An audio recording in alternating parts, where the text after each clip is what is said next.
айына 100-ден асып кетсе деп жатсыз, 3 ай қатарынан қайталанса деп жатсыз, Иә.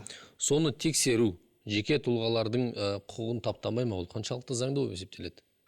Жоқ, құқығын таптайды деп есептемейміз. Біздің мақсатымыз бұл тек кәсіпкерлік нышанын анықтау. Енді әрбір азаматтың, Қазақстан Республикасы азаматын өзінен кірісінен салық төлеу ол азаматтық борышы және міндеті. Енді өкінішке орай бізде салық мәдениеті кішкене төмендеу екен, оны айту керек. Осының салдарынан бізде мына кірісін көрсетпей салық төлеуден жалтару, ол іс-әрекеттер өте көп. Біздің мақсатымыз соны анықтау.